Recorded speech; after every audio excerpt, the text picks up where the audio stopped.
வணக்கம் மக்களே! இன்னைக்கு நம்ம சேனல்ல ஸ்ரீநாத் பாசி, லால் நடிப்பில வெளிவந்த மலையாள படமான ஆஷாதி படம் எப்படி இருக்குன்னு பார்க்கலாம்.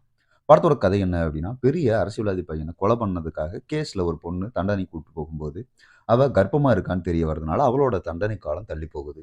சில மாசங்கள் கழிச்சு அவளோட பிரசவத்துக்காக ஜெயில்ல இருந்து அவள கவர்மெண்ட் ஹாஸ்பிட்டலுக்கு கூட்டி போறாங்க. அப்போ அந்த பொண்ணையும், பொறக்க போற குழந்தையும் அங்கருந்து எப்படியாவது காப்பாத்திட்டு போகணும் அப்படிங்கிறதுக்காக, அந்த பொண்ணோட ஹஸ்பண்டும், அப்பாவும் திட்டம் போடுறாங்க. அதே நேரம் இன்னொரு பக்கம் மகனை இழந்த அந்த அரசியல்வாதியும், இவங்க 3 பேரையுமே கொலை பண்றதுக்கான திட்டமும் தீட்டிக்கிட்டு இருக்கான். அந்த ஹஸ்பண்டும், அப்பாவும் அவர கடத்துறதுக்காக என்னெல்லாம் திட்டம் போடுறாங்க? அதுக்கு யாரெல்லாம் ஹெல்ப் பண்றாங்க?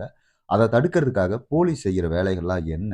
அந்த அரசியல்வாதி அவங்கள கொலை போட்ட திட்டம் என்ன ஆச்சு? கடைசியா அந்த பொண்ணையும், குழந்தையும் அங்கிருந்து கூட்டு போனாங்களா? இல்லையா? அப்படிங்கிறது தான் இந்த படத்தோட மொத்த கதைக்களமே.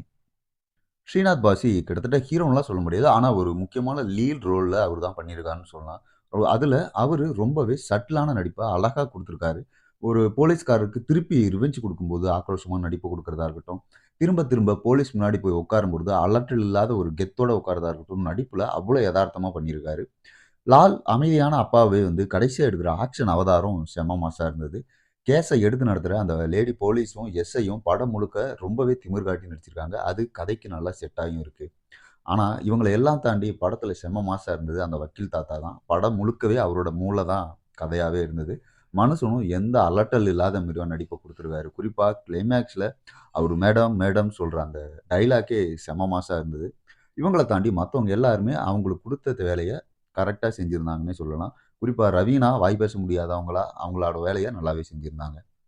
மிகப்பெரிய பலம் அப்டின்னா, அது பேக்கிரவுண்ட் மியூசிக்ன்னு தான் சொல்லணும். ஏன்னா, இப்ப ஈவா போற படத்த கொஞ்சம் எலவேட் பண்ணி குடுக்குறது அதான். ஏன்னா, படம் ஃபர்ஸ்ட் ஹாஃப்ல கொஞ்சம் ஸ்லோவா போற மாரி நம்மளுக்கு ஃபீல் ஆகும். அந்த இடங்கள்ல பேக்கிரவுண்ட் மியூசிக் தான் நல்லாவே கை குடுத்துருக்குன்னு சொல்லலாம். படத்தோட வர்ற பாட்டுமே கொஞ்சம் நல்லாவே இருந்தது.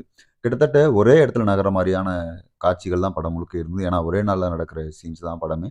அந்த இடத்துல கேமரா ஒர்க்கும் நல்லாவே ஒர்க் ஆயிருந்தது.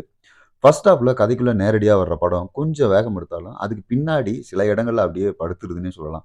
அந்த ஸ்லோனஸ் சிலருக்கு பொறுமைய சோதிக்கவும் செய்யும். ஆனா, அதுக்கு அப்படியே ஆப்போசிட்டா செகண்ட் ஹாஃப்ல படம் கொஞ்சம் வேகம் எடுக்குதுன்னே சொல்லலாம். அங்க வர்ற ட்விஸ்ட்டுகள் எல்லாமே நம்மள படத்த அடுத்து ரசிக்க வச்சுருது. அதுக்கு முன்னாடி இருந்த ஸ்லோனஸ அது மறக்க வச்சுருதுன்னே சொல்லலாம். குறிப்பா கிளைமாக்ஸ் ட்விஸ்ட்டும், அங்க வக்கீல் தாத்தாவோட பெர்ஃபார்மன்ஸும் யாருமே யூகிக்க முடியாத ஒண்ணுன்னே சொல்லலாம். அந்த ட்விஸ்ட்டுக்காகவே படத்த பார்க்கலாம். மெதுவா நகர்ந்து அங்கங்க ஏற்ற இறக்கமா நகர்ற திரைக்கதை, படம் முழுக்க இடிக்கிற ஒரு லாஜிக் கேள்வி உட்பட சில குறைகள் இருந்தாலுமே, ஒரு டீசென்ட் த்ரில்லர் சம்பவம். அதுல எதிர்பார்க்காத ஒரு ட்விஸ்ட்ட எதிர்பார்க்கிற ரசிகர்களுக்கான படமா இது கண்டிப்பா இருக்கும்.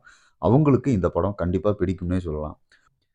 எந்த லாஜிக்கும் பார்க்காம ஸ்லோனஸ்ஸ சகிச்சுக்கிட்டு இந்த படத்த நீங்க பார்த்தீங்க அப்படின்னா, இது உங்களுக்கு ஒரு பக்காவான படமா இருக்கும். படம் தமிழ் டப்பிங்ல சன் நெக்ஸ்ட்ல இருக்கு. தமிழ் டப்பிங்கும் நல்லாவே இருந்ததுன்னே சொல்லலாம்.